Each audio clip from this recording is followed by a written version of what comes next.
bonsoir à tous. Les membres du conseil municipal sont invités à se prononcer sur l'attribution des subventions ci-après pour l'année 2016. Vous avez sous les yeux la liste qui représente un total pour la vie associative de 33 660 €, un total enseignement de 900 €, un total enfant-jeunesse de 9 000 €, un total sport de 58 854 €, un total action sociale 12 690 €, un total patrimoine de 7 000 € et un total culture de 27 100 €, pour un montant global de 149 004 €, ce qui nous fait une augmentation d'un peu plus de 6%.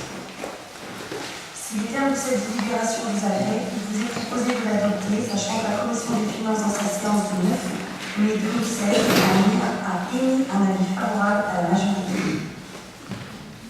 Merci. Monsieur Dupont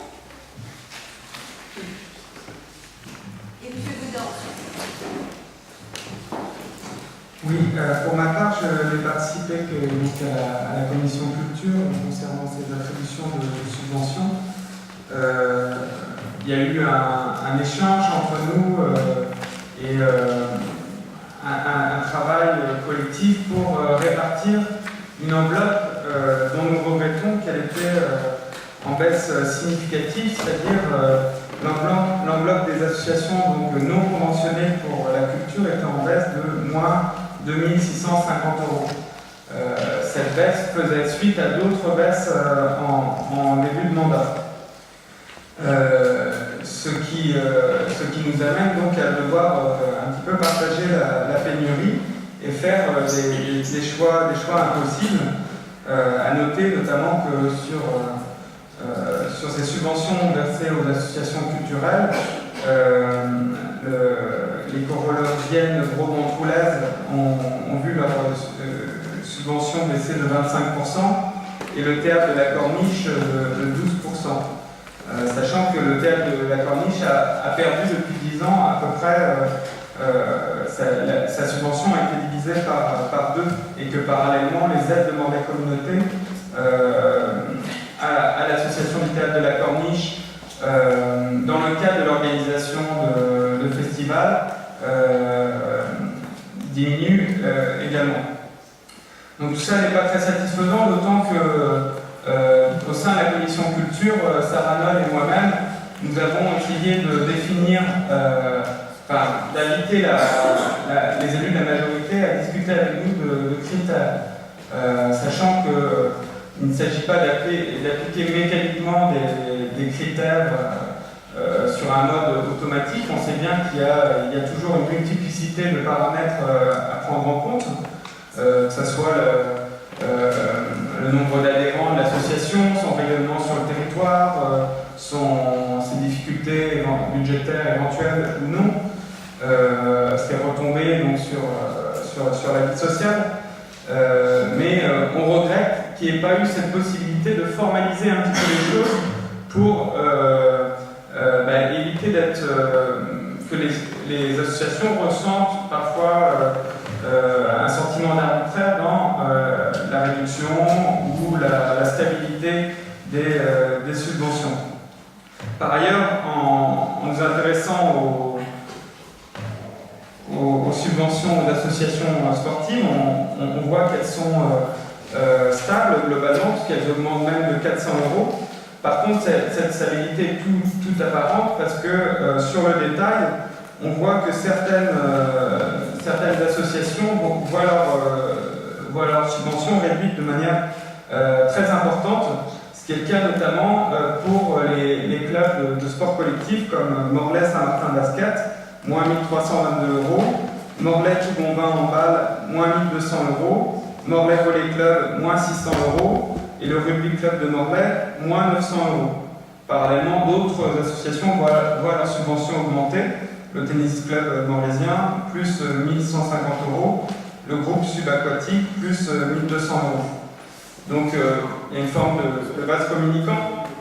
On aimerait avoir des éclaircissements sur les justifications de ces réductions d'un côté et de ces hausses de subventions de l'autre. Donc peut-être que Mme Julie pourra nous en donner. Peut-être qu'il y a une participation supplémentaire aussi des communes représentées par ces clubs sportifs.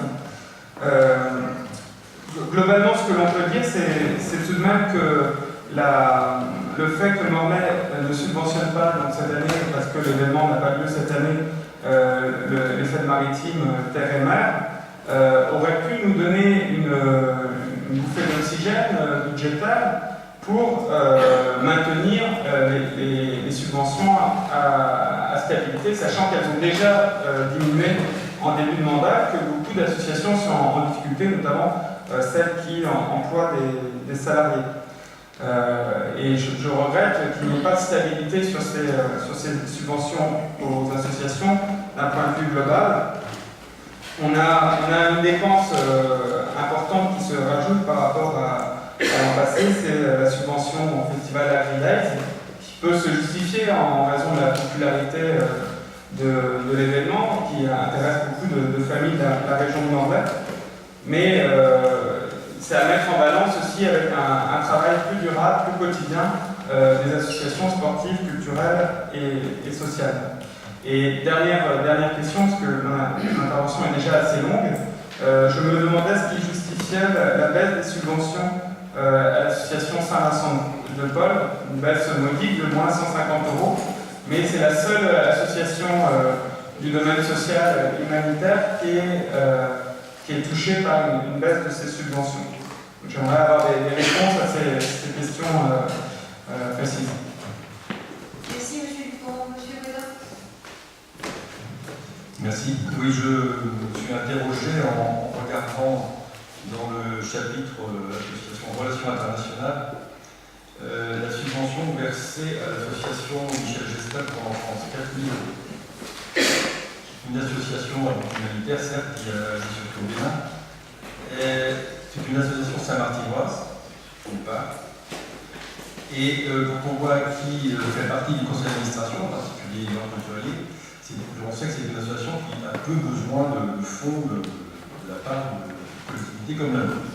Donc je pense que cette subvention est tout à fait inappropriée et qu'en tout état de cause, elle pourrait être distribuée à d'autres associations qui en ont beaucoup plus besoin. Merci beaucoup. On va vous répondre. Je vais simplement vous répondre sur le dernier point, puisque je peux vous répondre sur celui-là. Je pourrais répondre d'ailleurs. Ne vous trompez pas de colonne, la subvention a baissé. Elle est passée de 4 000 à 3 500. Ouais, À moins que ce soit une erreur d'écriture, mais elle a déjà diminué et la présentation du dossier, lorsqu'il a été soumis au bureau municipal, a été effectivement examiné avec un certain nombre d'observations, pas tout à fait celle que vous avez dite, mais une observation qui allait peut-être effectivement dans le sens du fait que l'association n'avait pas nécessairement besoin de subvention. Or, l'autre argument était de dire que les réalisations, je vous invite vivement à aller sur le site internet de l'association, les réalisations de cette association sont absolument remarquables et surtout elles sont concrètes, elles sont immédiates, elles sont suivies, l'argent est tracé, on sait où il va, on sait à quoi il sert et on sait à qui il sert. Et ça nous semblait un critère essentiel précisément pour les relations, particulièrement pour ce pays. Donc voilà, c'est la réponse que vous pouvez donner. Bernard, vous voulez ajouter quelque chose sur la question? Oui, le siège social est à Morlaix. Ce n'est pas une association Saint-Martin, le siège social est bien à Morlaix. Il m'a semblé voir sur l'adresse, sur le site, l'adresse était à Saint-Martin-des-Champs. Et le siège social est à Morlaix. Georges Régan, sans doute,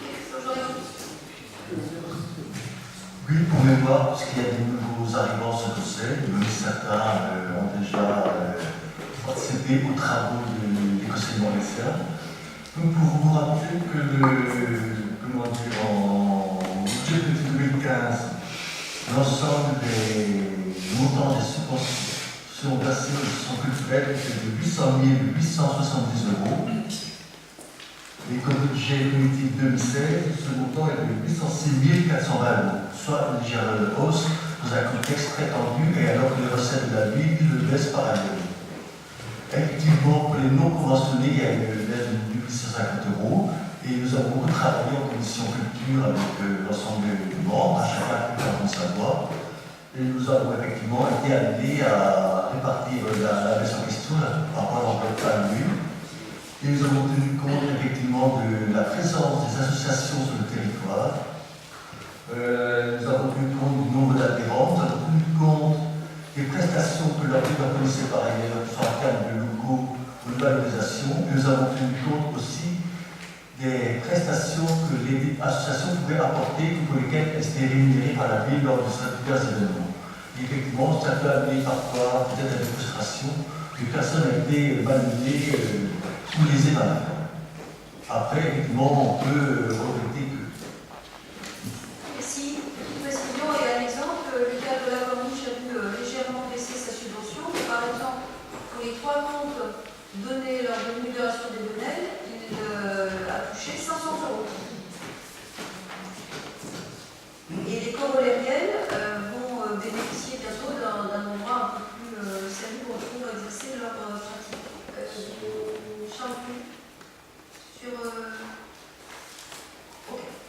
Charlotte d'abord pour les associations sportives, ensuite Jean-Charles Dupuis et ensuite Marie.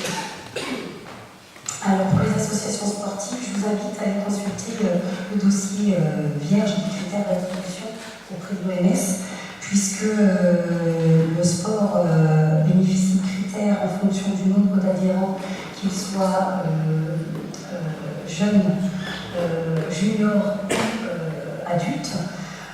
Ensuite, le calcul de points est fait aussi en fonction du nombre de déplacements. Quand il y a moins de déplacements, il y a moins de points, donc il y a moins de subventions.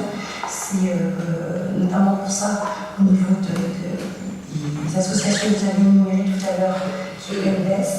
Par contre, en ce qui concerne notamment le club d'escalade montrézien, qui lui subit une forte augmentation, il faut savoir que les subventions que nous votons aujourd'hui c'est N-1, c'est la saison sportive 2014-2015. Et donc pour reprendre sur l'escalade, il faut savoir qu'en 2013-2014, il y avait entre 40 et 50 adhérents. Et donc sur cette saison-ci, que nous sommes en train de voter aujourd'hui, donc 2014-2015, ils sont passés à peu près entre 280 et 300 adhérents. D'où la forte augmentation.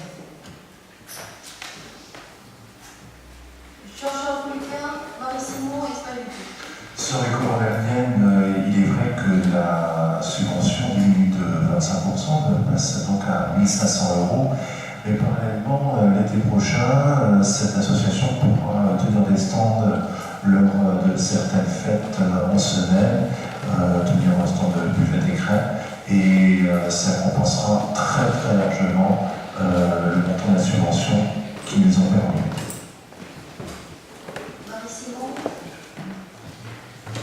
Saint-Saint-Paul, effectivement, ça a baissé, mais Saint-Saint-Paul est en charge de la distribution alimentaire à la banque alimentaire, Pierre Corlet, et leur souhait était je ne vais pas refaire l'histoire, mais les bénévoles étaient fatigués, et puis la vocation première de Saint-Saint-Paul n'est pas la distribution alimentaire. Donc en accord avec eux, ils ont quitté les locaux de la rue Pierre Corlet, et puis on est en discussion avec une autre association, avec le Secours Populaire pour reprendre, et puis on a un autre projet, donc c'est pour ça, c'est juste pour ça, parce qu'il y avait de l'argent et la mise à disposition d'un personnel et des locaux de la Corée. Oui, j'ai 2 interrogations supplémentaires dont j'ai déjà pu faire part en commission culture. Des choses que je voudrais mettre au débat, de se refuser à verser une subvention à des associations naissantes, notamment des associations qui vont organiser des événements, des festivals. Je trouve ça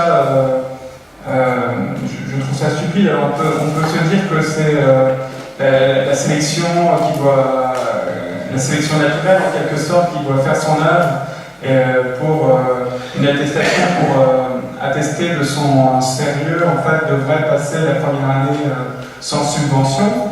Et les associations peuvent naître et puis se défaire assez rapidement.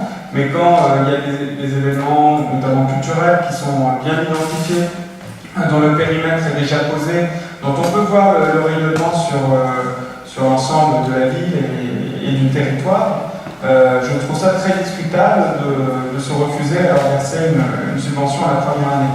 Parce qu'on sait bien que quand la collectivité de base ne verse pas de subvention, il est plus difficile souvent pour les collectivités d'échelon supérieur, le département, la région, d'en verser une. En tout cas, ça fait partie de leurs critères pour refuser, justifier le refus d'un versement de subvention. Et la deuxième chose, c'était les restrictions aussi qui sont apportées dans le versement des subventions aux associations qui n'ont pas leur siège à Morlaix. On sait que ce n'est pas si simple pour les associations d'avoir des locaux ou une adresse postale à Morlaix. Or, certaines associations, je ne vais pas citer de nom parce qu'il y en a beaucoup en fait, ont des actions sur Morlaix, parfois qui impliquent des centaines de personnes qui participent à des événements et ont des bénévoles qui sont morlaisiens, mais ont un siège dans la ville voisine, à Tourain, à Saint-Martin, et ne bénéficient pas de ce fait de subventions. La ville de Morlaix, dans le cadre de l'ORPAM, l'Office pour les personnes âgées, demande aux communes limitrophes de Morlaix Communauté de s'impliquer dans le financement de l'ORPAM, à juste titre, en arguant du fait que la plupart des bénéficiaires de l'ORPAM, la plupart, au moins une bonne moitié des bénéficiaires de l'ORPAM, viennent de communes environnantes. Et le raisonnement est également vrai à l'opposé. Pourquoi est-ce que la ville de Morlaix ne s'engagerait pas à subventionner des associations qui ont une activité sur la ville de Morlaix qui est attestée, même si leur siège social est dans une commune voisine. Ça suppose quelque part des arrangements, aussi la capacité de s'arranger avec les communes aux alentours de Morlaix, de la discussion, plutôt que d'être toujours dans la défense du précaré ou la défense du clocher, alors que ça n'a pas de sens par rapport à des associations dont l'activité déborde la ville, mais ça ne veut pas dire qu'elle ne se concentre pas aussi dans la ville.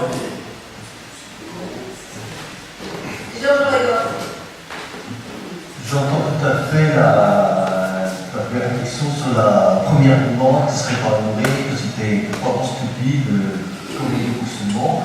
Dans ce cas-là, le département est stupide, le Morlaix Communauté est très souvent stupide, et la majorité avant nous était stupide, vu que c'est un critère qui était appliqué avant 2008 à Morlaix. Ça, c'est la première chose. La deuxième chose, pour les associations ayant un rayonnement sur plusieurs communes intercommunales, il y a une structure intercommunale qui existe et il serait peut-être bon aussi que les associations se manifestent auprès de la communauté. Parce que tu as cité tout à l'heure une association des Corolériennes en détenant que j'ai suggéré à l'association en question avec laquelle avait d'excellentes relations de déposer un dossier à la communauté parce qu'effectivement leur règlement dépasse la ville de Morlaix puisque leur siège est peut-être à Morlaix mais ils sont adhérents qui viennent de tout le pays de Morlaix. Et effectivement, ce dossier va être déposé. Et ça aussi, je peux le retenir. Merci. Nous allons passer au vote simplement avant de conclure ce chapitre. Moi, je voudrais rendre un hommage particulier aux associations, bien entendu, mais aussi aux associations qui ne demandent jamais de subvention et qui fonctionnent très bien. On parle beaucoup de leurs actions, jamais de leur fonctionnement. Je pense que ça mérite aussi un petit hommage.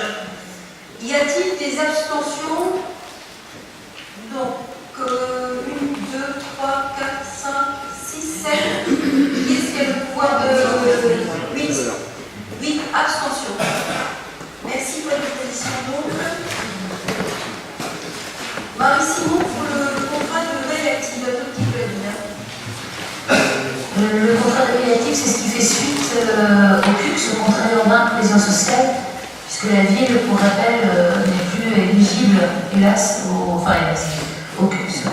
Donc, dans le cadre de cette réforme, plusieurs partenaires ont signé ce contrat de veille active et s'engage à verser des crédits. Alors l'État, pour assurer sa sortie progressive assez rapide du dispositif de réussite éducative, à hauteur de 60 000 euros.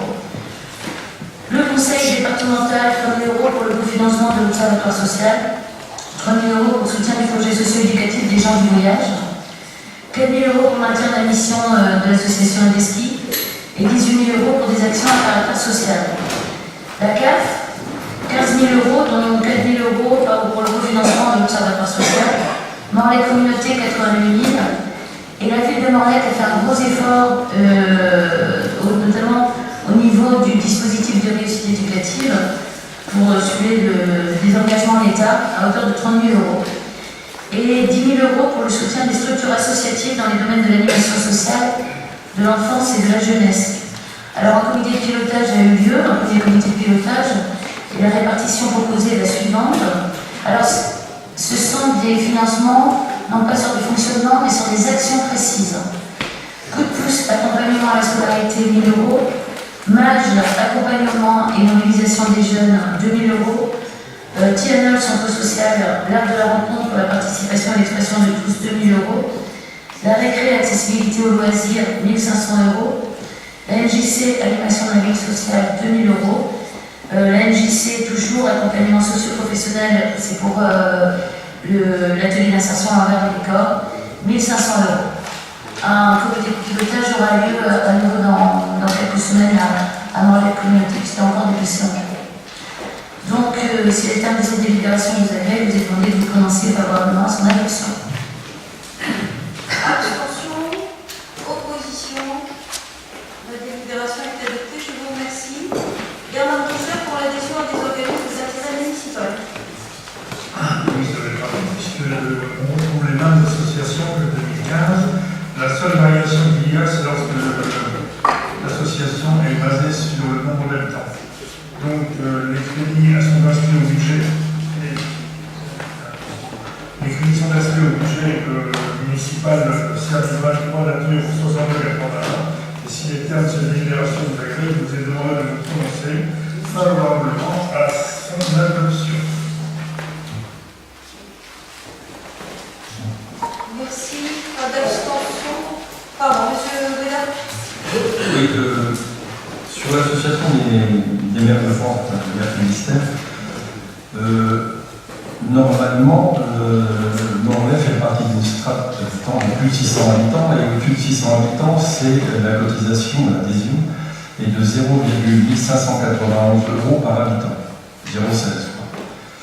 Donc pour une ville de 16 000 habitants, si on compte rond, ça fait une adhésion de 1 545 € et non pas de 3 086 €. Je vous remercie. J'ai un peu la cotisation sous les yeux. Donc je vous indique que le nombre d'habitants n'est pas, comme certains le disent, en dessous de 15 000 ou autour de 15 000, de 16 574 habitants. Que par conséquent, le taux de cotisation qui a été fixé et voté en Assemblée Générale le 10 avril 2015 est de 0,038 € par habitant, au-delà de 9 000 habitants, et de 0,311 € par habitant jusqu'à 9 000 habitants, ce qui fait bien une somme de 3 086,81 €. Voilà, j'ai même le code d'établissement guichet numéro de compte de la banque de l'AMF si vous le souhaitez. Merci, mais merci pour la question qui me permet de préciser ce type d'interrogation que certains... Les infos du site AMF sont donc obsolètes. À réactualiser probablement. Merci. Donc c'est idem à 2015 pour les adhésions, c'est sur votre souvenir. Je passe à la délibération de vote si vous voulez bien. Y a-t-il des abstentions, des oppositions? Merci beaucoup. Marie-Simon Delvedette pour le projet éducatif, pour les projets éducatifs locaux. Alors 5 projets vous sont présentés ce soir. Certains sont traditionnels, mais il y a aussi des nouveautés. D'abord coup de pouce, on en a parlé tout à l'heure, c'est aussi une aide. Sortie nautique de fin d'année scolaire, c'est une sortie traditionnelle qui permet notre approche des bénévoles et des enfants, et puis surtout pour les enfants du milieu urbain de pouvoir pratiquer des activités au bord de l'eau et sur l'eau même. Donc le public visé, 50 jeunes de 7 à 11 ans et 10 adultes, Le coût de l'action 2805 € et le financement sollicité 600 € à verser à l'association Coup de pouce. Le deuxième projet est tout aussi traditionnel, même si cette année il prend de l'ampleur et de l'essor, et on passe pas simplement par le foot, mais par le volley, par le chant, par de la musique. Donc on voit bien que le sport se mêle au culturel, au social aussi, tout va très bien. C'est FestiFoot, sport prestigieux. C'est la 13e version de cette grande journée familiale. À noter qu'il y a, je crois, une équipe de parents d'élèves des écoles qui va concourir. Alors, je crois que c'est au volet, il me semble. Donc, le coût de l'action, il est de 12 615 €. Le financement sollicité, il est de 1 000 € à verser à l'association Astrolac, puisqu'il y a évidemment une grande partie prévention. Nouveauté, le Sporting Club Morlaisien Ensemble Graffon Foot, c'est un stage de 3 jours en juillet qui va permettre un échange interassociatif entre les jeunes footballeurs et de jeunes graffeuses adhérentes de Morlaix Animation Jeunesse qui travaillent ensemble à la restauration et la décoration du clubhouse dédié au Sporting Club Morlaisien. Grâce en particulier à Sandra Boavet, qui est animatrice foot, qui intervient dans une école morlaisienne dans le cadre des rythmes scolaires. Donc le public visé, c'est 11 jeunes de 12 à 16 ans. Le coût de l'action est 2 200 € et le financement sollicité 800 €. Les moyens du bord, itinéraire artistique et citoyen à l'occasion de leur exposition entrée libre, 2 journées, une première séance collective à la Salamandre et la projection d'un film documentaire sur la thématique de la citoyenneté, animé par les réalisateurs, puis par la suite une séance par place de découverte et d'admission de l'exposition entrée libre. Coût de l'action 4 240 €, financement sollicité 900 € à verser au moyen du bord. Et enfin, le centre social Tiana, c'est l'antenne de Corneliès, évidemment. Atelier d'éveil, atelier parents-enfants. L'espace parents-enfants de la Galipette. Après une année 2015 en demi-teinte, il y a eu des remplacements d'animatrices, de référents de parents. On répond aujourd'hui à une demande forte des jeunes parents, qui est confortée d'ailleurs, j'ouvre une parenthèse, par l'analyse des besoins sociaux pour la petite enfance et la jeunesse que l'on a réalisée, qui est en étape de finalisation, et qui montre que sur ce quartier, en tout cas sur ces quartiers, il y avait une forte demande de ces temps parents-enfants. Donc Tiana répond très bien à ça et propose tout au long de l'année des ateliers d'éveil pour les tout petits, 0-3 ans. La Galipette fonctionne avec des familles du quartier et devient un véritable espace de proximité. Les parents sont toujours avec les enfants. Public visé, 40 enfants de 3 à 6 ans, 20 enfants de 7 à 11 ans, 80 familles. Coût de l'action 3 760 €, financement sollicité 800 € à verser à Tiana. C'est les termes de cette délibération que vous avez fait, que j'ai demandé de vous prononcer favorablement à son adoption. Merci beaucoup. Je passe la délibération au vote. Y a-t-il des abstentions? Des votes contre? Je vous remercie. La délibération est adoptée.